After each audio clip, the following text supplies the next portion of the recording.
বাবা মা গেছিলেন, আর মানে আমি যাওয়া আর আমার বাবা মা যাওয়া অলমোস্ট সেম। আর যেভাবে হঠাৎ এরকমভাবে অ্যাটাক, টেরোরিজম তো তাই, তো তারা হঠাৎই অ্যাটাক করেন, হঠাৎ সাধারণ মানুষের উপরই অ্যাটাক করেন, এটা খুব নিন্দনীয় এবং আমি জানি না নিন্দনীয় কবে। আর এটা করে কিভাবে পাওয়ার দেখানো, এইটা দিয়ে পাওয়ার কিভাবে দেখানো যায় সেটাও ঠিক আমার কাছে পরিষ্কার নয়।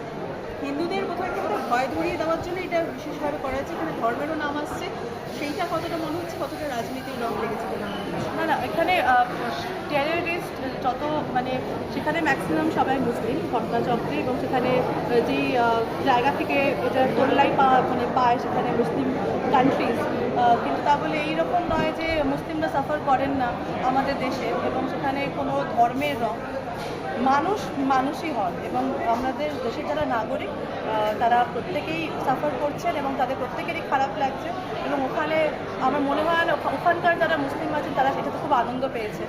বা আমি একটা জায়গায় দেখলাম, আমি জানি না কতটা সত্যি বা মিথ্যে, একজন মুসলমান ছিলেন, হ্যাঁ উনি মারা গেছেন, উনি তো মুসলিম হয়েও মারা গেছেন। তো এখানে টেররিজমটা ধর্মের ঊর্ধ্বে, এটা একটা অন্য রকমের ব্রেন ওয়াশ এবং তাদের অন্য রকমের কি পাওয়ার দেখানোর একটা প্রচেষ্টা।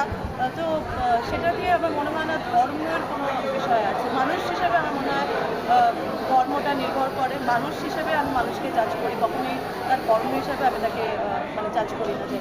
সম্প্রতি কোথাও কি মানবিকতা হারিয়েছে? মানে ধরো যারা ঘুরতে গেছেন তারা তো মানবিকতা তো হারিয়েই আছে। মানে টেররিজম তো এরকম নয় যে কোনো সময় ছিল না হঠাৎ আজকে হলো, তো এটা তো হয়েই যাচ্ছে। এবং কোনো একজন গোষ্ঠী মানে বা মাল্টিপল গোষ্ঠী তারা নিজেদের পাওয়ার দেখানোর জন্য এটা করে এসছেন এবং করে যাচ্ছেন।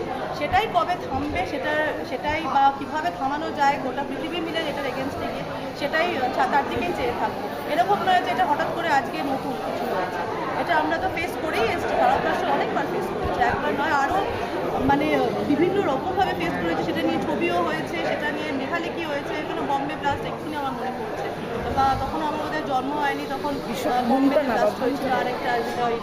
তো এইটা তো হতেই থাকে, মানে এটা তো থামেনি কোনো। Thank you so much.